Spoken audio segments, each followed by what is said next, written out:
Government মেশিনারিজের মধ্যে সেখানে যোগ্য লোকগুলোকে প্রতিস্থাপন করা যেতে হবে।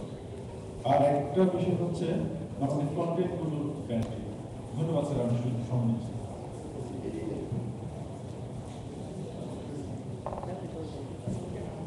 আসসালামু আলাইকুম। আমি প্রফেসর ডক্টর আলমগীর আহমেদ। আমি জানি না যে এখানে আমি একমাত্র চিকিৎসক না, আমি একজন সরকারি চিকিৎসক বলি। আমি 1 বছর আগের কথা একটু মনে করি, সচিব পদের জয় আমাদের অফিসে গিয়েছিলেন MIS হেলথ আমাদের। এবং আপনি যদি 1 বছর পরে যান তাহলে দেখবেন যে কি বিশাল পরিবর্তন হচ্ছে মাত্র 1 বছর। আমি সাম্প্রতিক একটা উদাহরণ দিই। ইন্টারন্যাশনাল টেলিকমিউনিকেশন ইউনিয়নের সেক্রেটারি জেনারেল বাংলাদেশে এসেছিলেন এবং উনি আমাদের মন্ত্রী মহোদয়ের রুমে এবং সাধারণ বললেন আমরা টেলিমেডিসিন কেমন করে করছি, আমরা টেলিকনফারেন্স কেমন করে করছি, সেই জিনিসগুলো নিজের চোখে দেখেছি। আমি বাংলাদেশের ওনার সফর উপলক্ষে আমি ফলো করছিলাম।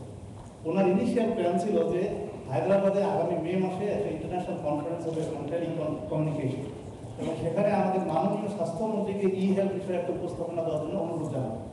কিন্তু বাংলাদেশে এসে আমাদের পরিবর্তন লক্ষ্য করে উনি ওনার ডিসিশন পরিবর্তন করেছেন এবং আমাদের মাননীয় প্রধানমন্ত্রীকে তিনি অনুরোধ করেছেন ডিজিটাল বাংলাদেশ বা বাংলাদেশের যে আপনার এই ডিজিটাল সংক্রান্ত বিষয়ে যে সমস্ত ইনিশিয়েটিভ সেগুলো বিশ্ব সমাজের কাছে তিনি উপস্থাপন করেন। তো উনি যাওয়ার আগে আগে আমাদের সাথে আলোচনা হচ্ছিল যে বাংলাদেশের জন্য কি ধরনের টেকনিক্যাল অ্যাসিস্ট্যান্স তিনি দিতে পারেন। উনি আমাদের বললেন আমরা কি টেকনিক্যাল অ্যাসিস্ট্যান্স দেবো, এখন আমরা বাংলাদেশকে সারা বিশ্বের কাছে দেখাবো যে বাংলাদেশ তাদের কি টেকনিক্যাল অ্যাসিস্ট্যান্স দিতে পারে। আমরা এই যে ডিজিটাল ইনোভেশন ফেয়ার এই দেখলাম যে আমাদের সরকারি পর্যায়ে গত 1 বছরে কি উন্নতি হয়েছে, যেটা আগে আমরা খেয়াল করি। আমাদের এরপরে প্রজেক্ট ডিরেক্টর এখানে আছেন, উনি একটা কথা আমাকে বলেন, প্রায় বলেন বড় চিন্তা করবেন, কিন্তু আমার মনে হয় যে আমরা এখনো চিন্তা যেটা করছি সেটা হলো ওই SMS বেস চিন্তা। আমরা যদি ইন্টারনেট বেস চিন্তা না করি তাহলে আসলে ব্র্যান্ডিং হবে না। আমার মনে আছে 1 বছর আগে আমাদের সচিব পদের জয় আমাদের অফিসে বলেছিলেন যে ইন্টারনেট ব্যান্ড হওয়ার এবং কস্ট নিয়ে চিন্তা করবেন না, এটা অচিরেই সমাধান হয়ে যাবে। কিন্তু 1 বছর পর আমাদের মনে হচ্ছে যে এখনো সমাধান হয়নি।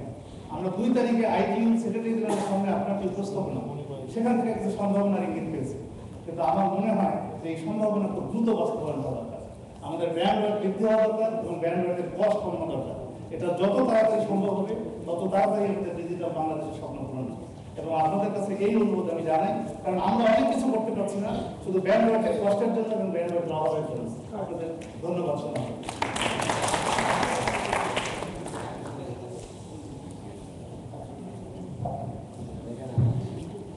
ধন্যবাদ মাননীয় সভাপতিকে আজকে প্রশ্ন করছেন। আমার প্রশ্ন, আমি একজন আইনজীবী, আমার নাম হাসান মাহমুদ।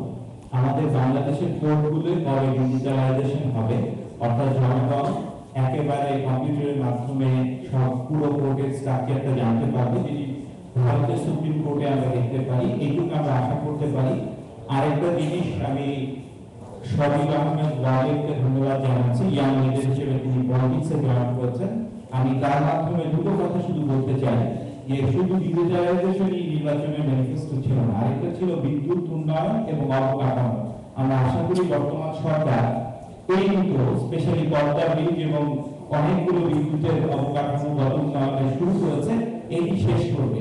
না হলে আমরা গত সরকারের সময় জানি তারা প্রচুর পোল বানিয়েছিল কিন্তু বিদ্যুৎ দিতে পারেনি, এবং পরিণতি আপনারা নিজেই দেখতে পেয়েছেন। আমরা আশা করব আপনার মাধ্যমে মাননীয় প্রধানমন্ত্রীকে এই বিষয়ে সচেতন করবেন, যাতে ভবিষ্যতে এই কন্টিনিউটি বজায় রাখে। এই দুটো জিনিস থাকলে ডিজিটালাইজেশনের সাথে আমরা বিশ্বাস করি পরবর্তীতে আপনারা আরো কাঠামোটায় প্রতিষ্ঠিত হতে পারবেন। সকলকে ধন্যবাদ।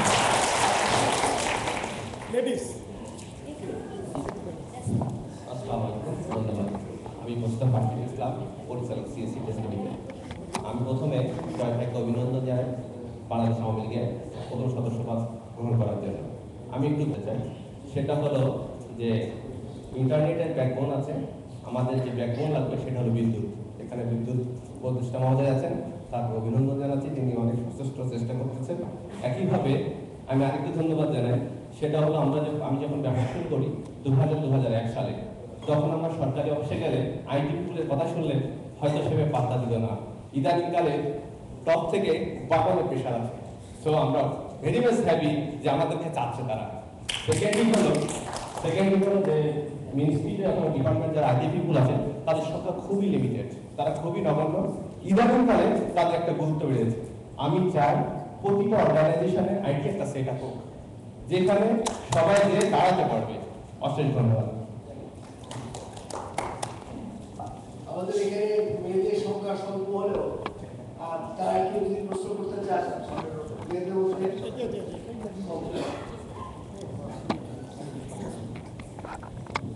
আমি ব্র্যাকলিন ইউনিভার্সিটির কম্পিউটার সায়েন্সের একজন লেকচারার। আমি ব্র্যাকলিন বাংলাদেশের সাথে আইটি বাংলাদেশের ক্ষেত্রে মহিলাদের যাতে অগ্রাধিকার বা তাদেরকে সামনে নিয়ে আসা যায়, কারণ আইটি সেক্টরে আসলে খুব কম সংখ্যক মেয়েরা দেখছি। এবং কালকের এই উদ্বোধনী মেলায় আমার কিছু স্টুডেন্ট এসেছিল ব্র্যাকলিন ইউনিভার্সিটির, তারা বললাম যে তোমরা দেখো তাহলে তোমরা নতুন নতুন সফটওয়্যার তৈরি করে সরকারকে দিতে পারবা।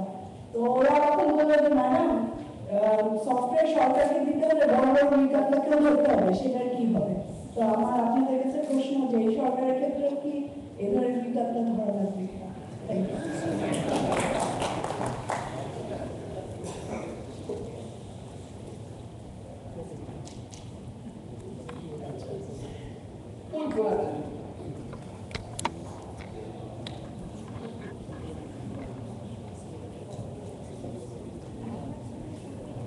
ধন্যবাদ স্যারকে।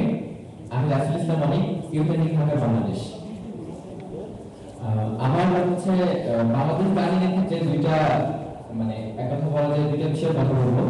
সেটা হচ্ছে যে আমরা অনেক দেশে দেখি যে তাদের জাতীয় পোশাক আছে, যে সেই পোশাকটা দেখে আমরা বুঝতে পারি এটা হচ্ছে এই দেশের মানুষ। কিংবা যে কোনো জাতীয় পর্যায়ে কোনো প্রোগ্রামে গেলে পারে আমরা যাতে হচ্ছে একটা পোশাক পরে যেতে পারি, যে প্রোগ্রামে ইন্টারন্যাশনাল প্রোগ্রামে একটা পোশাক পরে যেতে পারি, যে পোশাকে আমরা বুঝবে যে আমরা বলবো না আমরা বাংলাদেশি, কিন্তু হচ্ছে তারা বুঝবে যে না এটা বাংলাদেশের পোশাক, এটা হচ্ছে বাংলাদেশি। এটা একটা বিষয়। আর আরেকটা হচ্ছে প্রত্যেকটা সেক্টরে আইটি সেক্টর বলি আর হচ্ছে আমরা সাধারণভাবে যে কোনো সেক্টর শ্রমজীবী সেক্টর বলি না কেন, প্রত্যেকটা কাজের ক্ষেত্রে আমার মনে হয় বাংলাদেশে মনিটরিং সিস্টেমটাকে 100% করা প্রয়োজন, যেটা হচ্ছে প্রত্যেকটা সেক্টরে হচ্ছে অনেক বেশি ল্যাকিং হয়ে আছে, যেটাকে আমরা মনিটরিং সিস্টেমটাকে 100% করি। ধন্যবাদ।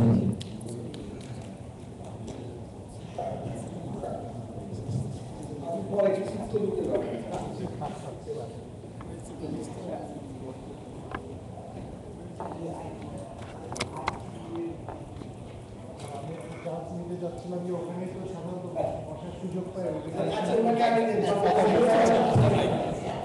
আমি দর্শকের পক্ষ থেকে আইটি ঋণের কথা যেটা বলেছো ওদিকে কে জানি ডিজিটাল এর আগেও যখন বর্তমান সরকারের এর আগে যখন সরকার ছিল তখনও কিন্তু 100 কোটি টাকা রাখা ছিল, কিন্তু ওনারাই নিতে পারেননি, সুতরাং দোষটা আমাদের না। তারপরে আমি বলবো যে ভবিষ্যতে এরকম চাই অবশ্যই আমরা ব্যবস্থা করবো। আমি প্রথমত ডিজিটাল লিগের ব্যবস্থা করবো। আচ্ছা, যেটা ঠিক করা তো ঢাকায়, উপজেলায় নাই তো, সারা দেশেই করবেন তো আপনি? ইনশাআল্লাহ। আমি তো সবসময় বলি যে আমার প্রধানমন্ত্রীর প্রথম কথা হলো ওনার উন্নয়ন দর্শন হচ্ছে যারা পিছিয়ে আছে তাদেরকে বেশি সাহায্য করা, এবং সেই জন্য আমি একটা কবিতা করে বলি, প্রযুক্তি প্রগতির পথ বলে গণ্য, ডিজিটাল বাংলাদেশ হবে সকলের জন্য। মানে কারোর জন্য প্রথমত স্যার আমি এই যে ব্র্যান্ডিং এর ব্যাপারে আমি এখানে কথা বলতে চাই। আইটি সেক্রেটারি জেনারেল সাহেব আসছিলেন এবং উনি পরিষ্কার বলেছে you don't need any brand, কারণ তোমাদের একটা ভিশন আছে and that is unique in this world। এবং উনি কিন্তু বলতে চান যে ডিজিটাল বাংলাদেশ ইটসেলফ, এটাকেই আমরা ধরে আমরা যদি আমাদের নিজেদের আত্মবিশ্বাসটা যদি গড়ে তুলতে পারি তাহলে বাংলাদেশ অন্য পর্যায়ে যাবে। এবং সেই জন্য আমার মনে হয় যে আমাদের আত্মবিশ্বাসটা অনেক বেশি দরকার, যার জন্য তাহলে করে নেগেটিভ কথা কি হলো না হলে কিচ্ছু আসা যায় না। এবং সেই জায়গাটা আমি মনে করি আমাদের সামনে একজন ভিশনারি লিডার আছেন, এবং আমরা যদি ওই ভিশনটাকে প্র্যাকটিক্যালি যদি আমরা আনতে চাই, মানুষের কাজে যদি লাগাতে চাই, তারই নমুনা হলো কিন্তু আজকে আমি বলবো যে আমাদের যে মেলা হচ্ছে। এবং সেটা সম্পর্কে আমি জাস্ট কবিতা করে স্যার একটা কথা আপনাদের সামনে বলতে চাই, কারণ আমি মনে করি রিয়েলি এক্সাইটেড হওয়ার মতো একটা অবস্থা হয়েছে।